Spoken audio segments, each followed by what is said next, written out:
సూర్య, ఏమిటో ఆలోచిస్తున్నావు? ఏమీ లేదు వదినా. నీ ఆలోచన ఏమిటో నేను చెప్పనా? చెప్పు. నా పెళ్లి పనుల గురించేగా. పెళ్లి పనులు వాటంతట అవే జరిగిపోతాయి. నువ్వు కంగారు పడకు. సత్యనారాయణ గారు అన్నీ చూసుకుంటానని నాతో చెప్పారు. ఆయన ఎన్ని చూసుకున్నా మనం చేయాల్సిన పనులు కూడా ఉంటాయిగా వదినా.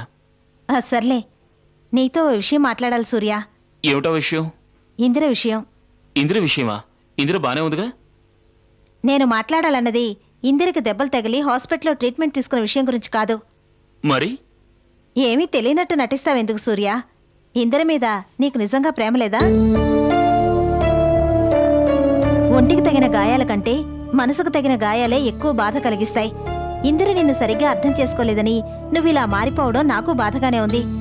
ఏ పరిస్థితుల్లో ఇందిర నిన్ను అపార్థం చేసుకుందో ఆలోచించు. తన తప్పు తెలుసుకొని క్షమించమని ప్రాధేయపడ్డా నీలో మార్పు రాలేదు.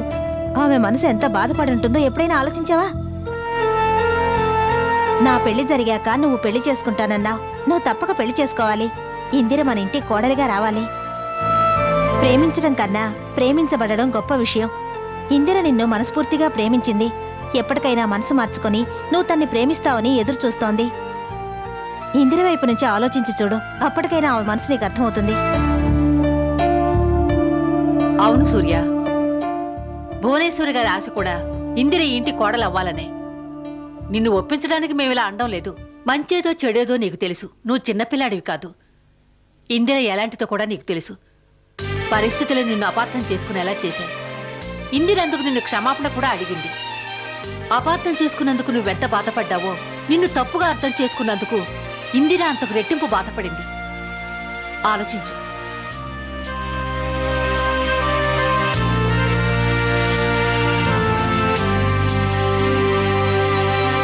చెప్పడం మా ధర్మం. నిర్ణయం నీదే.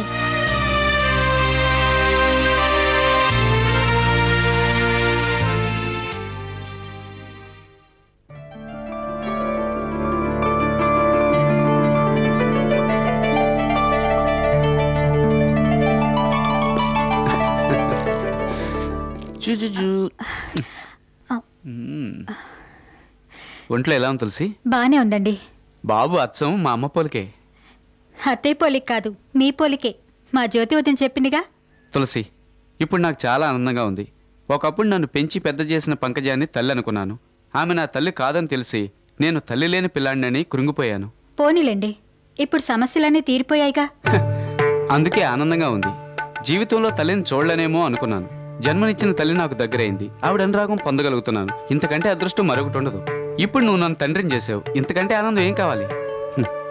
తులసి, నాకిప్పుడు ప్రేమగా చూసుకునే అమ్ముంది. ప్రాణంలా చూసుకునే నువ్వున్నావు. ముద్దొచ్చే కొడుకున్నాడు. నేను అదృష్టవంతురాలండి. మీలాంటి మంచి భర్త దొరికారు. అమ్మ కంటే ప్రేమగా చూసుకునే అత్తయ్య తిరిగి వచ్చారు. ఇదంతా నిజంగా నా అదృష్టమే. ఓ మనిషిగా కూడా చూడకుండా పంకజం నేను ఎన్నో ఇబ్బందులు పెట్టింది. అన్నిటినీ భరించి నాకు భారీగా స్వర్గాన్ని పంచిచ్చావు. నీలాంటి భార్య దొరకడం నా అదృష్టం. అలా అనకండి. నన్ను ప్రేమించి నాకో బతుకునిచ్చి తల్లి ప్రేమ ఎలాంటిదో తెలుసుకోవడానికి నాకో బిడ్డను ప్రసాదించారు. ఇంతకంటే నాకేం కావాలి?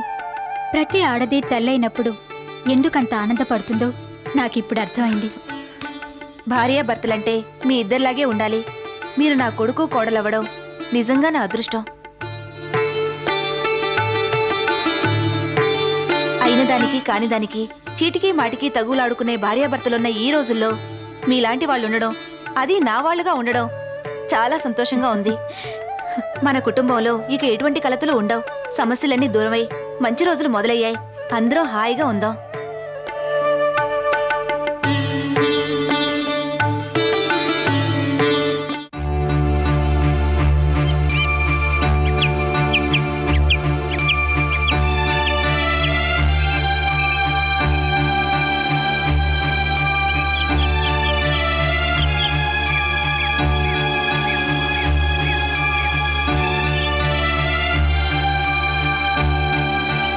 మహేష్, నువ్వు నన్ను ఫ్రెండ్గా భావిస్తే నా మాట విను.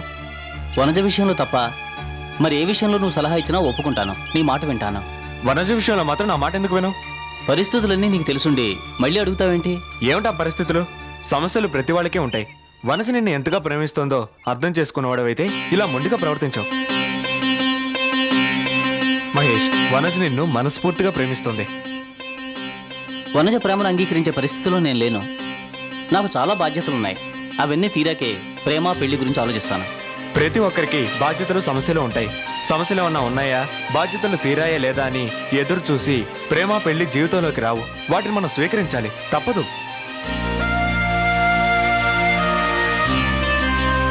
హేమంత్, వనజ వైపు నుంచి కాకుండా నా వైపు నుంచి ఓసారి ఆలోచించు. అల్లకల్లోలంగా ఉన్న మా ఇంటి పరిస్థితుల్లో నా పెళ్లి నాకు ఏ ఆనందాన్ని ఇస్తుంది? నువ్వు ఈ ప్రేమను కాదంటే మీ ఇంటి పరిస్థితి చక్కబడిపోతుందా? మీ ఇంటి పరిస్థితులు మామూలు కావడానికి కొన్నాళ్ళు పట్టొచ్చు. అంతవరకు వనజేం కావాలి, ఆమె మనసేం కావాలి, ఒకసారి ఆలోచించు.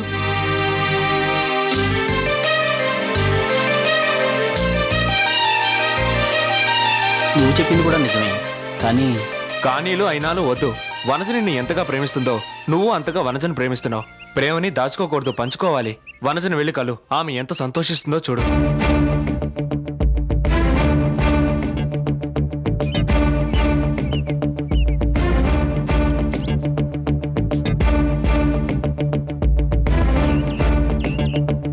నీ మాట వింటాను హేమంత్. నువ్వు వింటావని నాకు తెలుసు, అందుకే చెప్పాను. నిన్ను కావాలని కోరుకుంటున్న మనిషి నీ వెంట పడుతుంటే దూరం దూరం అన్నావంటే రేపు ఆ మనిషి నిజంగానే దూరం అవుతుంది. తర్వాత నీకు పశ్చాత్తాపమే మిగులుతుంది. ఇప్పుడు వనజ ఊళ్ళో లేదు. నేను ఆమెను ఎలా కలుసుకోవాలరా? నువ్వు కోరుకుంటే ఈ క్షణమే ఇక్కడ నీ కళ్ళ ముందు ఉంటుంది. మనస్ఫూర్తిగా కలుసుకోవాలని ఉంది. వనజ,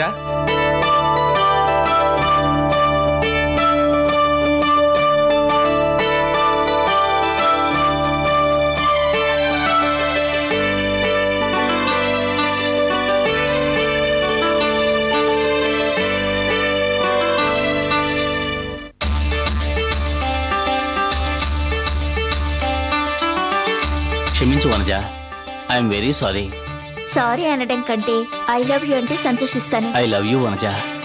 ఈ మాట కోసమే ఇన్నాళ్ళు ఎదురు చూశాను. హ్యాపీగా ఉండండి. I love you Mahesh.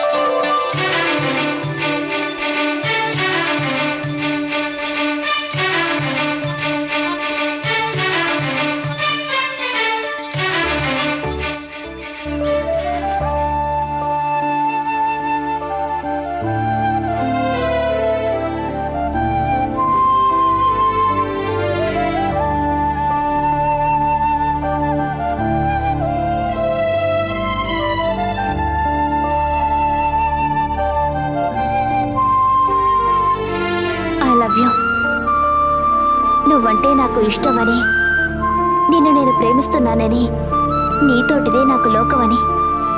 ప్రేమించడం కన్నా ప్రేమించబడడం గొప్ప విషయం. ఇందిర నిన్ను మనస్ఫూర్తిగా ప్రేమించింది. ఎప్పటికైనా మనసు మార్చుకొని నువ్వు తన్ని ప్రేమిస్తావని ఎదురు చూస్తోంది. ఇందిర వైపు నుంచి ఆలోచించి చూడు, అప్పటికైనా ఆమె మనసు నీకు అర్థమవుతుంది.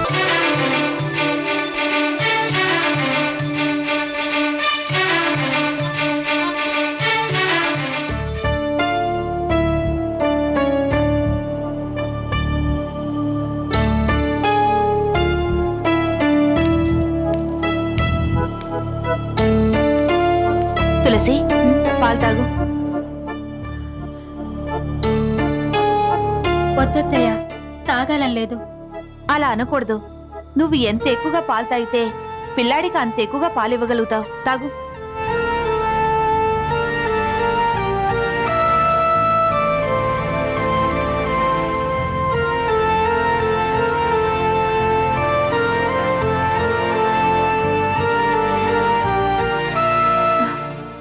తులసి, నీకు ముందే చెప్పానా నాకు మనవడు పుడతాడని? మీరు ముచ్చట పడ్డారని మగపిల్లాన్ని కన్నాను, లేకపోతే ఆడపిల్లనే కనేదాన్ని. అదేం కాదు, మా వంశంలో ఎప్పుడూ మొదట మగపిల్లాడే. చూడు, వీడి కళ్ళల్లో ఎంత కళ్ళందో. వీడిని పెంచి ప్రయోజకుని చేయాలి. ఎలా పెంచుతారో ఏమో, ఆ బాధ్యతంతా మీదే. బాబుని లేవండి, స్నానం చేయించాలి. ఆగు.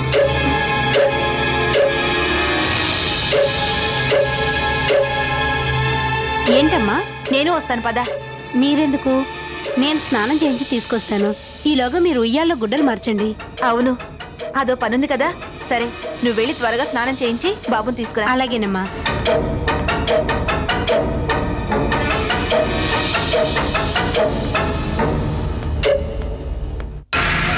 ఇదిగో నువ్వు అడిగిన బిడ్డ. తీసుకో. అందరూ ఇక్కడి నుంచి వెళ్ళిపో.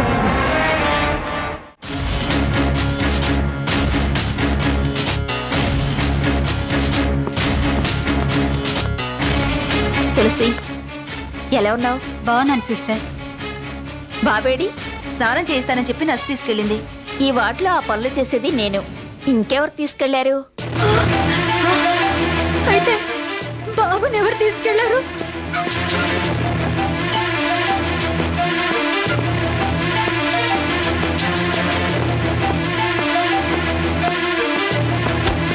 Sorry, it's all right.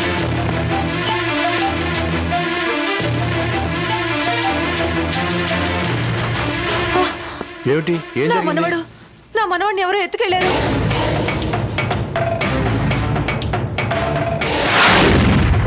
Sorry. It's all right. బాబు ఎంతసేపు నుంచి కనిపించడం లేదు? ఇప్పుడే 5 నిమిషాల నుంచి కనిపించడం లేదు. My God.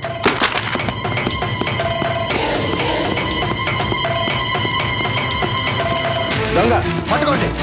Catch him. ఏయ్, పట్టుకోండి. పట్టుకోండి. ఏయ్. రాస్కల్.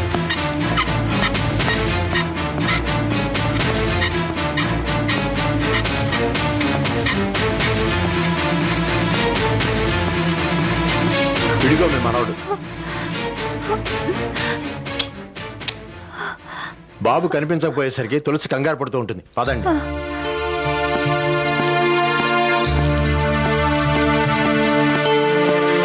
రండి.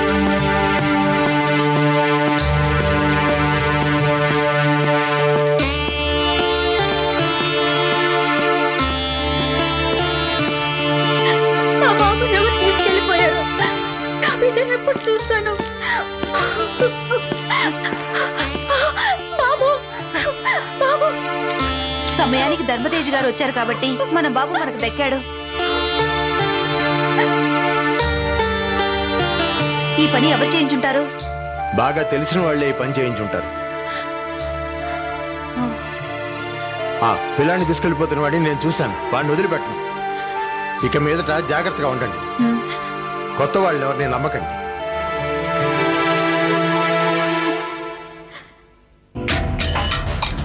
ఏమిటి బెదిరిస్తున్నావా? కోర్టులు జైళ్లు నాకేం కొత్త కాదు. నోర్మై, పిచ్చి పిచ్చిగా వాగావంటే పిచ్చి ఆసుపత్రిలో చేర్పిస్తాను, జాగ్రత్త. లేకపోతే ఏమిటయ్యా, పరపతి పలుకుబడి నీకే ఉన్నాయనుకున్నావా? నా సంగతి నీకు తెలీదు. ఒకే ఒక్క ఫోన్ కాల్తో నీ చరిత్రకు ఫుల్ స్టాప్ పెట్టిస్తాను. ఏ మాట్లాడద్దు, బెటరా ఫోను. ఏమిటి ప్రతాప్, చేతులు ఊపుకుంటూ వచ్చావు? ఎక్కడ విజయ్ గారి కొడుకు? మాట్లాడవేంట్రా? ఎక్కడ వాడు? తీసుకురాలేదక్క. తీసుకురాలేదా? నువ్వు అసలు హాస్పిటల్కి వెళ్ళలేదా? వెళ్ళానక్క. మరి విజయ్ కొడుకుని తీసుకురాలేదే? తీసుకొచ్చేవాడినే, కానీ కుదరలేదక్క. అలా చూడొద్దు. నేను చెప్పిన ప్లాన్ ప్రకారం నర్స్ పిల్లని తీసుకొచ్చి నా చేతిలో పెట్టింది. మరేడి వాడు? ఆ పసిబిడ్డను తీసుకొస్తుంటే ధర్మతేజ నాకు ఎదురుపడ్డాడు. ధర్మతేజ హాస్పిటల్కి వచ్చాడా? నిన్ను గుర్తుపట్టాడా? లేదు, నేను ఆయన దాటుకుని ముందుకొచ్చాను. ఇంతలో పిల్లాడు కనిపించడం లేదని మాధవ్ అరుస్తూ వచ్చింది. విషయం ధర్మతేజకు తెలిసింది. నన్ను వెంబడించాడు. నేను బాబును వదిలేసి పారిపోయాను. ఇలా చెప్పడానికి నీకు సిగ్గుగా లేదు? ఏం చేయనక్క, పిల్లాడు కోసం నేను పట్టుబడితే ఈ పని చేయించింది నువ్వేనని అందరికీ తెలిసిపోతుంది. అందుకే అక్కడి నుంచి పారిపోయాను. నువ్వు ఆ పిల్లాడిని తీసుకురాకపోవడం వల్ల చేతిదాకా వచ్చిన సిరి చేజారిపోయినట్టయింది. ఆ పసిబిడ్డే జమీందారు ఆస్తికి వారసుడు. వాడు నా చేతికి చిక్కుంటే జ్యోతి, విజయ్, తులసి జీవితాలతో చెడుగుడు ఆడేదాన్ని. అంతేకాదు, మహేంద్ర భూపతి వంశాన్ని అంతం చేసేదాన్ని. ఇప్పుడు మాత్రం మించిపోయింది ఏం లేదు. ఇంకోసారి ప్రయత్నిస్తాను. విజయ్ గారి కొడుకుని తీసుకొచ్చి నీ చేతిలో పెడతాను. ఇది చేస్తాను అది చేస్తానని చెప్పడమే గాని నువ్వేమీ చేయలేవని తేలిపోయింది. నీకు పని అప్పగించిన ప్రతిసారి ఫెయిల్ అవుతూనే ఉన్నావు. నాకు టెన్షన్ పెంచుతూనే ఉన్నావు. విజయ్ కొడుకుని ఎలా తీసుకురావాలో నాకు బాగా తెలుసు. నువ్వు లోపలికి వెళ్ళు. అది కాదు. వెళ్ళు.